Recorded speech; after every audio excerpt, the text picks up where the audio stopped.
Okay, students. So in our previous class, we had discussed about the graph of the motion. So when we have to go for the graphical representation for the motion, we can go for three different kinds of graph. तो पिछले class में हम लोग graph discuss कर रहे थे, जहां पर हम लोगों ने समझा था तीन बेसिक तरह के graph: displacement time graph, velocity time graph और एक्सेलरेशन टाइम ग्राफ। इन तीनों ही तरह के ग्राफ में हम लोगों ने कई सारे अलग अलग कंडीशन को डिस्कस किया था, जहां पर हम लोग को समझना था किस तरह से किन किन क्वांटिटीज को प्लेस अप करना है और किन क्वांटिटीज को हम लोगों को उससे कैलकुलेट करना है। तो जब डिस्प्लेसमेंट टाइम ग्राफ हम लोग कैलकुलेट किए थे, तो वहां पर हम लोग स्पीड या वेलोसिटी को कैलकुलेट किए थे या उसके रिप्रेजेंटेशन को देखे थे। फिर जब हम लोगों ने नेक्स्ट पोर्शन में वेलोसिटी टाइम ग्राफ और एक्सेलरेशन टाइम ग्राफ को डिस्कस किया था, तो वहां पे हम लोगों ने डिस्कस किया था कि किस तरह से वेलोसिटी टाइम ग्राफ से डिस्प्लेसमेंट और एक्सेलरेशन को कैलकुलेट किया जा सकता है। और जब वेलोसिटी टाइम ग्राफ हम लोगों के पास हो, तो हम लोग एक्सेलरेशन को उसमें रिप्रेजेंट कर सकते हैं। आज हम लोग डिस्कस करने वाले हैं कि किस तरह से हम लोग इन ग्राफ का यूज करके, जो हम लोगों ने पीछे तीन इक्वेशन ऑफ मोशन पढ़े हुए हैं, उन तीनों इक्वेशंस को प्रूव कर सकते हैं। So that is very simple. If you had understood the velocity time graph, if you had understood the concept of the velocity time graph, then with the help of that you can be able to understand the three equations of motion, how to put that or how to derive them with that graph। तो किस तरह से उस graph का इस्तेमाल करके हम लोग उसको कर सकते हैं, उसको हम लोग देख सकते हैं। सो जैसा कि हम लोग को पता है, the three basic equation of motion क्या क्या है। पहला हम लोगों ने पढ़ा हुआ है v is equal to you plus A t. Then हम लोगों ने डिस्कस किया हुआ है s is equal to u t plus half a t square. Then हम लोगों ने डिस्कस किया हुआ है v square is equal to u square plus two a s. So ये जो बेसिक से इक्वेशंस हैं, इन इक्वेशंस को हम लोग डिराइव करेंगे। तो कैसे डिराइव करेंगे? तो हम लोगों ने मैथमेटिकली तो पढ़ा हुआ है, अब हम लोग डिस्कस करने वाले हैं ग्राफिकली। तो ग्राफिकली किस तरह से कर सकते हैं या कैसे कर सकते हैं, उसको देखते हैं। तो इसके लिए हम लोगों को सबसे पहले लेना है एक वेलोसिटी टाइम ग्राफ। ठीक है, वेलोसिटी टाइम ग्राफ हम लोगों ने पिछले क्लास में डिस्कस कर लिया है। So over here we know this thing that it can be expressed in the x-axis and the y-axis with the first and fourth quadrant. तो एक्स एक्सिस में हम लोगों के पास होती है टाइम, जो कि सेकंड से रिप्रेजेंट होता है, और वाई एक्सिस में हम लोगों के पास है वेलोसिटी, जो कि पॉजिटिव और नेगेटिव दोनों के लिए यूज किया जा सकता है डिपेंडिंग ऑन द कंडीशन। अब यहाँ पे जो हम यूज करने वाले हैं वेलोसिटी टाइम ग्राफ, इसमें हम वेलोसिटी को जीरो से स्टार्ट नहीं करेंगे, हम इसको एक सर्टेन पॉइंट पहले से अजम कर लेंगे। पहले किसी एक सर्टेन पॉइंट से इसको स्टार्ट करेंगे। क्यों कर रहे हैं हम ऐसा? ऐसा इसलिए कर रहे हैं क्योंकि जब हम लोग इक्वेशन यूज करते हैं v is equal to you plus A T, तो यहां पर अगर हम इनिशियल वेलोसिटी को जीरो कर लेते हैं, देन मेरा इक्वेशन बन जाएगा v is equal to A T. तो यहाँ पे प्रूफ करने में हमको थोड़ा सा प्रॉब्लम हो सकता है।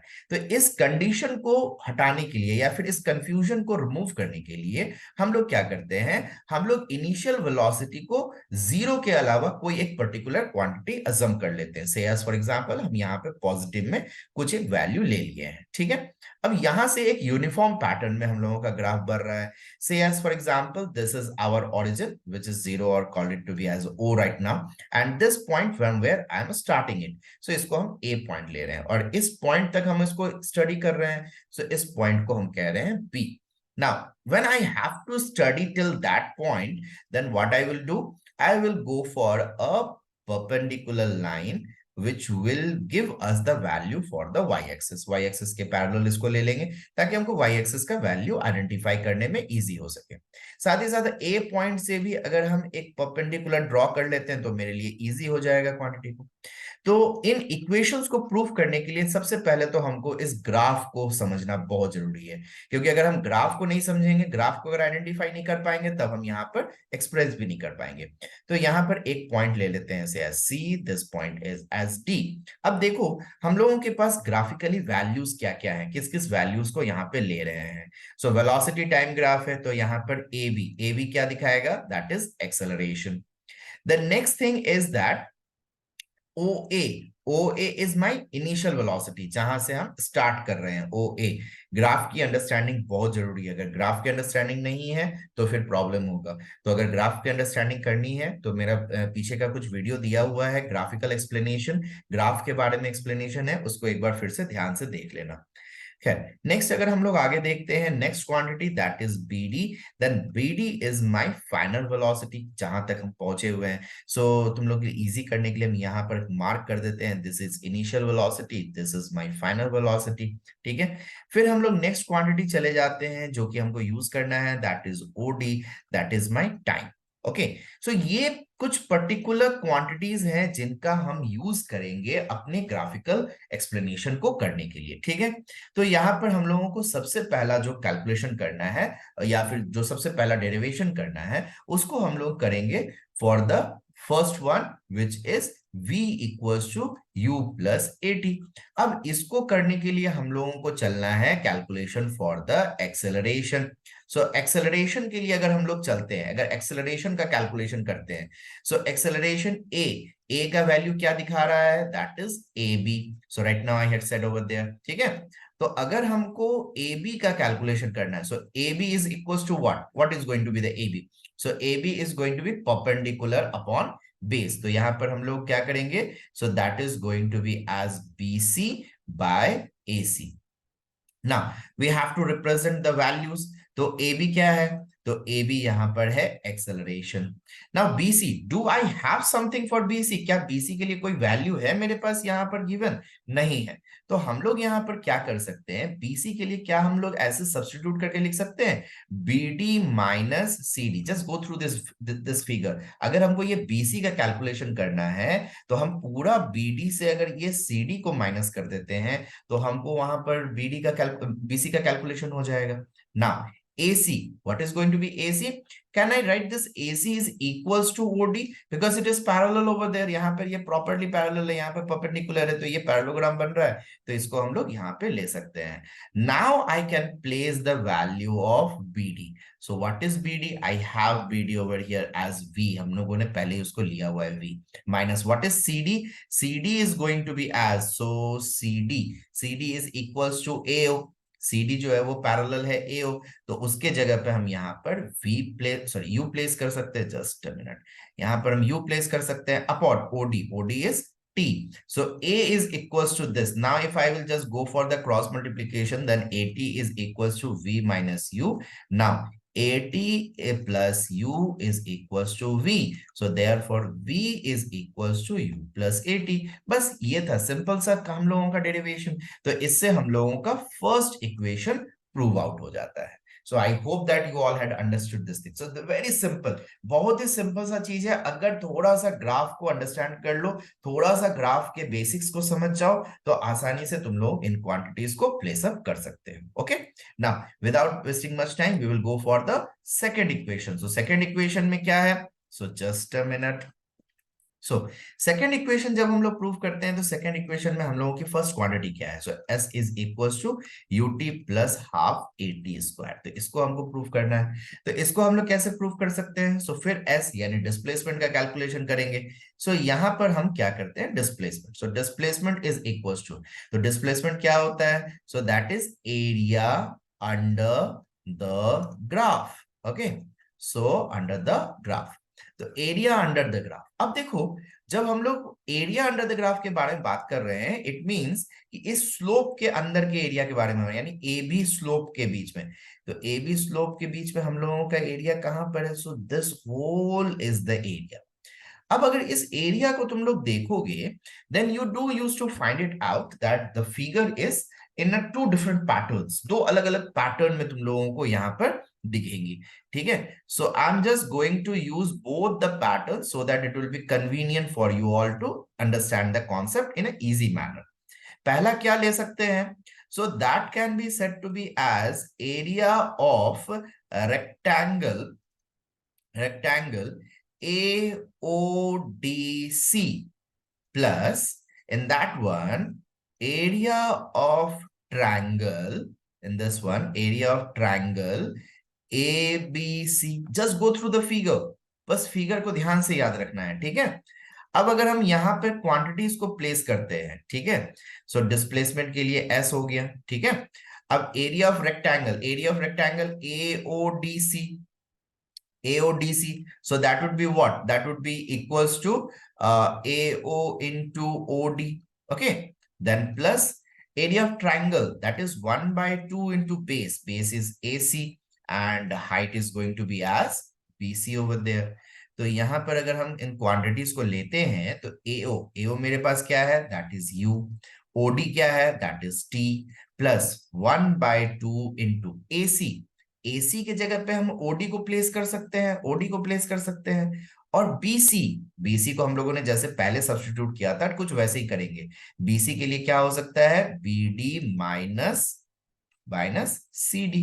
Okay, so please just observe the graph को ऑब्जर्व करो, ग्राफ के वैल्यूज को ऑब्जर्व करो और उन्हीं क्वांटिटीज को प्लेस करेंगे. So that is going to be UT plus half into, now OD is T into over here. What is BD? BD is our V. And what is CD? CD is our U. अब बस यहाँ पर हम लोगों को UT plus 1 by 2 into T into, अगर हम V को substitute करते हैं from the first equation, then I do used to get it as U plus AT minus U right now over here. ठीक है, तो हम लोगों के पास क्या हो गया, ये U और ये U cancel हो गया. So ultimately what we got, S is equals to UT plus half. If you multiply this T with AT, you will get AT square. So this is our second equation. ये हम लोगों का second equation हो गया. ठीक है, अब वहीं पे अगर हम लोग दूसरा फिगर देखते हैं, मतलब किसी किसी के दिमाग में ये हो सकता है कि सर ये तो यहाँ पर ये फिगर तो है ही है, लेकिन साथ ही साथ देयर इज अ ट्रेपेजियम. यहाँ पे तो ट्रेपेजियम भी दिख रही है ना, AODB. Okay, no problem, then we can go through that trapezium also. अगर हम ट्रेपेजियम का यूज करते हैं then what we are going to get it. So for that one I am just taking this portion a little bit over from this side. इस portion को थोड़ा सा हम शिफ्ट कर देते हैं. Just a minute. Okay, I am shifting it for this one. Okay, थोड़ा सा इसको डिस्प्लेस करते हैं या डिलीट ही कर देते हैं, so that it will be easy for you to recognize. चलो दूसरे तरफ से अगर हम लोग देखते हैं and we take it as area of trapezium AODB. अगर AODB trapezium के लिए लेते हैं, so what is the formula of trapezium? So that is 1 by 2 sum of the parallel sides. So over here parallel side is AO plus BD into distance between them. Now what is distance? That is OD. Okay, बस फिर से graph के value के basis पर हम लोग place करेंगे 1 by 2 into OD. Sorry, AO is what? That is U plus BD is what? That is V into what is OD? OD is T over here. ठीक है, बस अब जैसे हम लोग मैथमेटिकली प्रूफ किए थे उसी तरह से हम लोग यहाँ पे लेकर आएंगे. 1 by 2 इंटू यहाँ पर u प्लस v को हम जस्ट थोड़ा सा चेंज कर रहे हैं, that is v plus u. Okay, into t को हम सब्स्टिट्यूट कर रहे हैं as v minus u by a से. Now why it is so, I had already explain this thing as v minus u by t is equals to a. So यहाँ पर अगर हम लोग क्रॉस करेंगे so that is going to be as v minus u by a is equals to t. बस इसी value को हम लोग यहाँ पर लेकर आते हैं. So what do we get it over here, v square minus u square by 2a. So over here s, now if you just cross multiply 2as is equals to v square minus u square. So 2as plus u square equals to v square. So therefore we got it as v square is equals to u square plus 2as. So like this we can prove out the third equation of motion graphically. So I hope that you all had understood this basic concept. ये छोटा सा simple सा concept था, इसको easy pattern में समझने के लिए ये एक सिंपल मेथड है जिससे तुम लोग इसको बहुत ही आसान तरीके से समझ भी सकते हो, एक्सप्रेस भी कर सकते हो, याद भी रख सकते हो. So I hope that it is clear for everyone. Is it okay? Or is there any doubt? Yes, sir. Yes? Okay. कहीं पे किसी को कोई डाउट है यहाँ तक? If anyone is having No. any... No? Okay.